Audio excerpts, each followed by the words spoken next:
rebellious ones. He says he will separate the sheep from the goats. In your mind now, you think you know what you are doing. The average man thinks that he has a witness in his spirit that he knows what he's doing.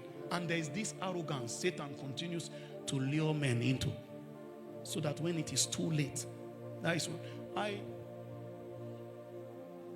let me use that story. A young Christian woman began to enter her prime. Suddenly she began to get the attention of different alhajis. Before you know it, she began to travel with them to Mecca. Before you know it, she said she is now, what do they call a female alhaji?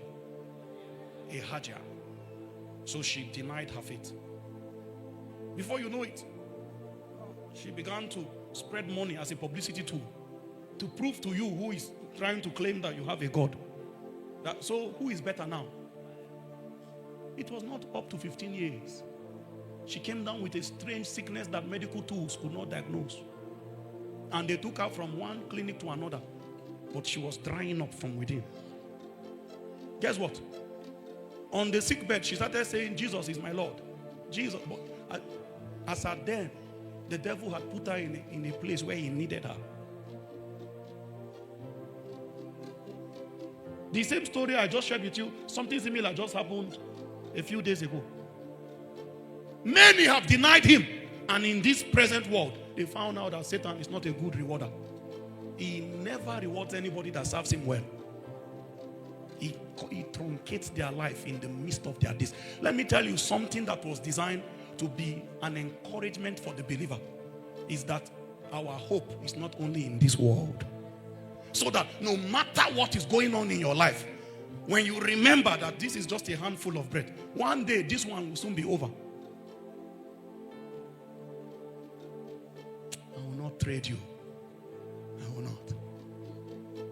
The persecutions, the sorrows, the tribulations that are supposed to be proofs and attestation that we are in alignment with God is even lacking in this generation. Jesus says a servant is not greater than his master. If they persecute me, they will persecute you too. So one of the proof that you are living in alignment is that you will be hated by the world. Now, why do the world love you? Because we are prodigals. The moment the prodigal son left home, he made new friends in the world. We are still sons. We come to church every Sunday. We mingle with spiritual things, but our friendship is with the world. He says, know ye not that friendship with the world is enmity with God. You see, the gospel is offensive. It's offensive. I didn't know that early. The true gospel is offensive to the carnal heart. If they hear it, they get angry at you. Jesus was preparing your heart that if you will follow me, you will need to deny yourself. The only criteria is self-denial. Take up this cross and follow. It means there are many things you will suffer. Many things you will miss because of Jesus.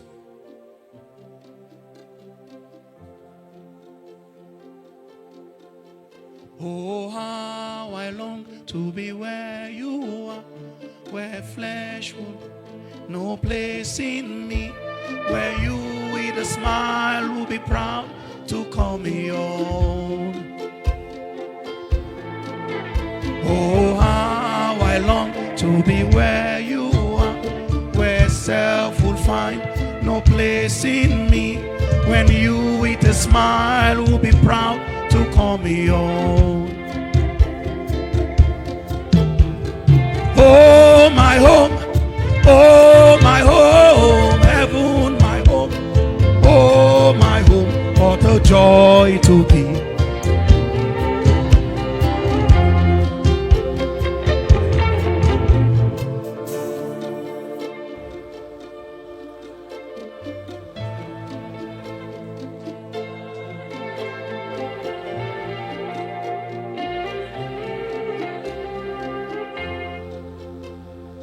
One day you will go to bed and you open your eye in another ecosystem.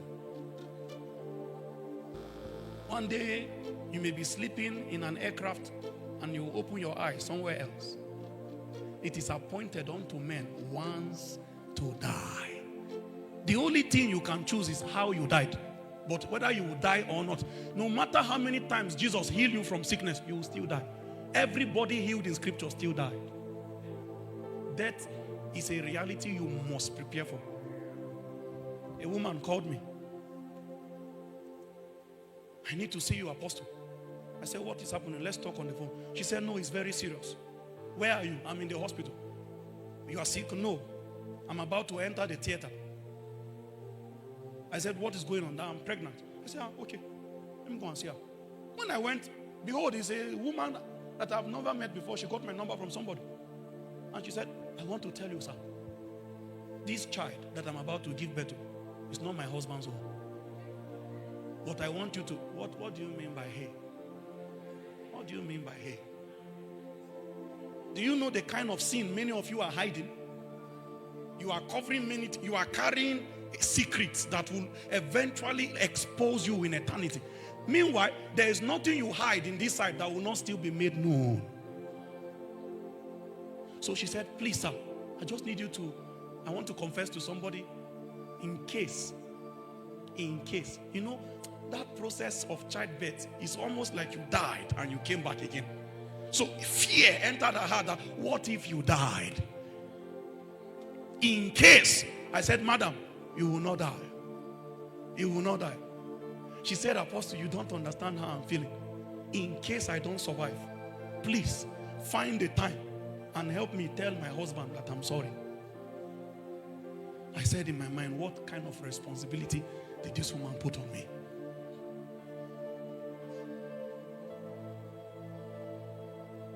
Then she went into labor. After some hours, she came out with her baby. I looked at 4 of them and I smiled. I said, you have an opportunity God has given you now to make right that which is wrong. Well, you know what? Not too many people have that chance.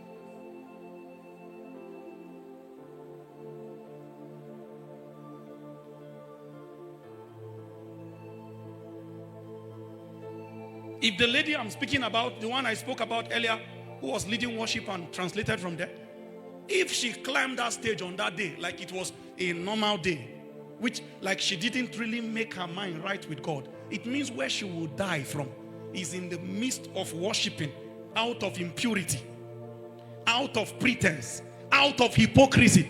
And from there, just imagine, hi, how long will we take this kind of risk? It would have been better that they left your body on the earth and nobody buried it, but your spirit has gone to an eternal secure destination. There are people, they are busy doing massive burial for, but they are in hellfire, in torment already. If you understand the pain of the rich man, you will now understand why it is your responsibility to continue to present this message to every one of the persons around you. When you look at them, look at a soul that is on a voyage either to hell or to the celestial city. Don't say they are too young. Tell them about Jesus. How long do we have on earth? How long do we have? People you see in the morning, the next thing you see people gathered in front of their house. And you are looking at it happening for different people. Some of you, even your classmates, your friends, you have lost some of them. And it does not occur to you yet that you are not too young to die.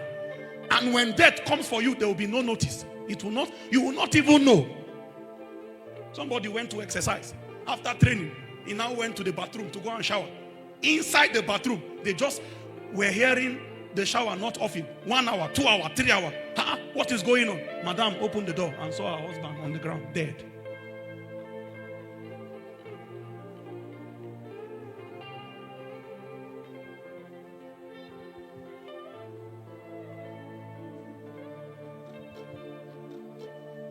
So that we don't continue laboring, increasing, multiplying in this world. And then we lose our eternal destination. See, lose anything, but don't lose heaven. Miss anything, miss parties, miss services, miss events. Don't miss heaven. There are two ways it can happen for you. Either the rapture or by death. If death comes, your own rapture has happened. I've lost a couple of friends in my small lifetime. There are some that I know were not prepared. I know. So when we gathered there, everybody just needed to do a soul check. Some were coming from a party. Remember, we were in school then. They were in a car. They went to a party in the night. They were returning by 2 a.m. And their car somersaulted in front of main gate ABU. And they died on the spot. They were with their girlfriends, them and the girlfriends, just entering eternity immediately into damnation.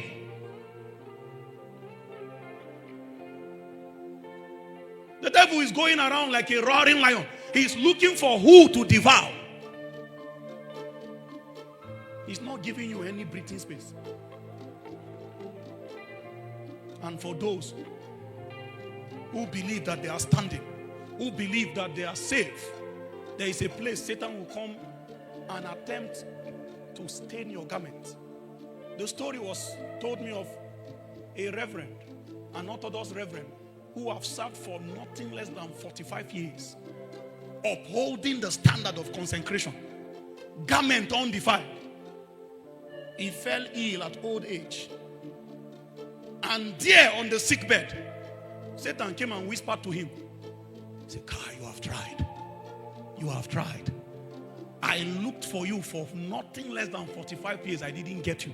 Your type is rare. Your types are few. Men like you, I don't see them all the time." So the man died with a smile on his face. When he appeared there, this is his testimony. He saw himself with a robe and a dark stain by his heart. Dark stain. And on the stain it was written pride. Pride. He began to plead. He began to beg for mercy immediately. He began to see how the procession was about, they were about to sentence him to where he belonged. He started crying for mercy. That last minute, the devil just helped him to look at his life and see how much he looked back in the last minute. Just to take an appraisal and say, "Kai, not true, not true. It was not easy. I tried." Pride. He couldn't get him from many other area, but down to the last minute, he followed him. He was crying for mercy. And he saw that he entered his body back and heard the church people praying around him. Then he shared the story with the elders that were with him and died again. So the only thing mercy did for him is come back. We're not giving you life. Just come and correct one last thing. Aye, Jesus. It's like an examiner giving you your paper and say, just go and cancel this thing that you wrote and bring it back and submit. Last minute, somebody you could not get for 45 years, you are still on his case till the last second. You sneak something into him. Then he appeared there. You went to accuse him. Is that not pride?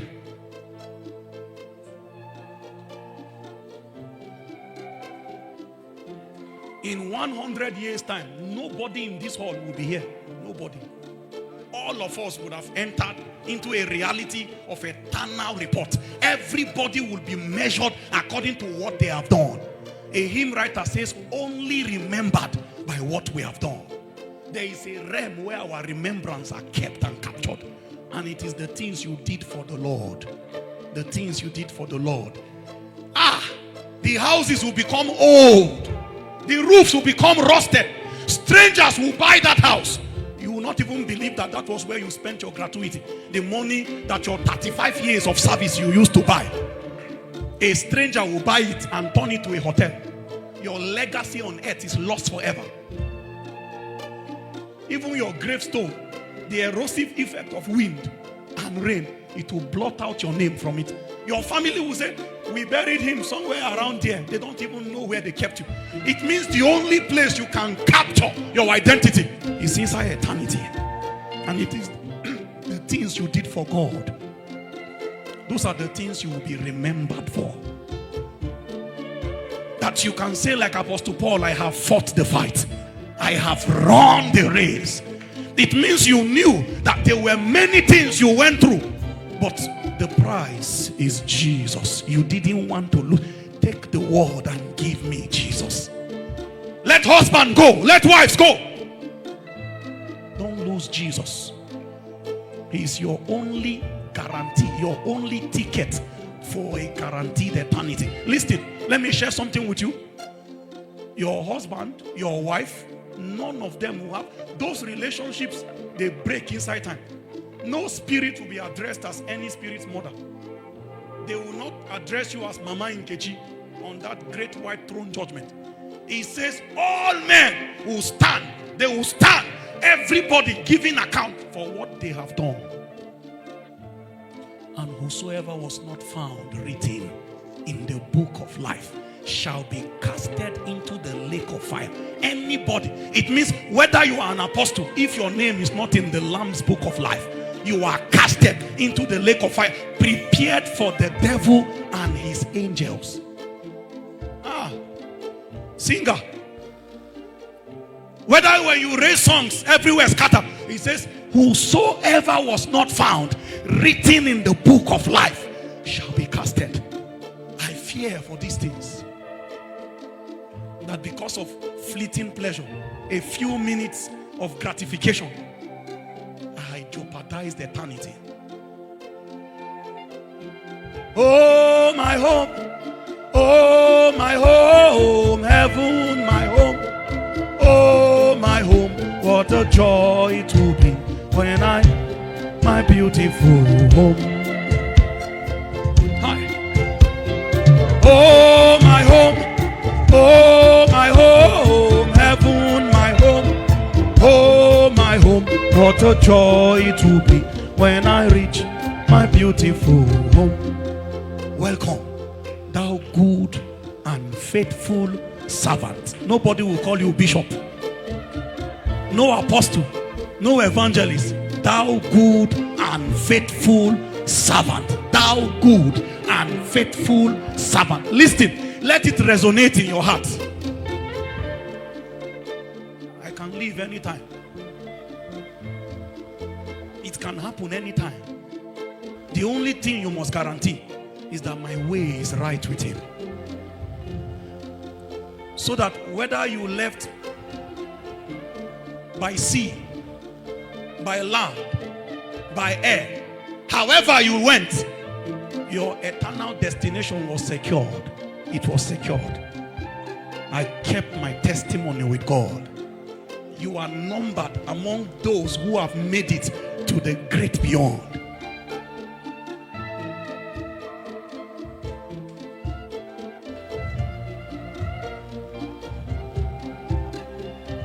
Like the prodigal son, tonight's message is for those who remain within the household of God, who continue to have contact with messages, contact with spiritual environments, but the devil made sure that you are always going out of the house of the Father and coming back. You are out today, tomorrow you return.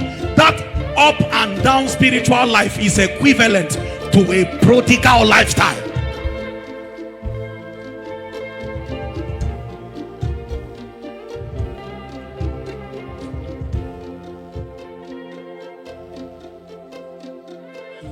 The parable of the 10 virgins. The 10 of them are virgins. Virginity was not what was under question.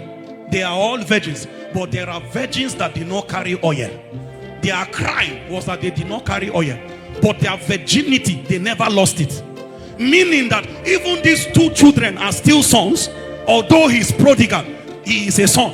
Even the elder brother that you should think he has proper standing, the father discerned that his heart was not right. Why are you angry that your brother that was dead, your brother that was lost, has now come back? Why does he grieve? Why doesn't the joy of the Father, why doesn't it resonate with you?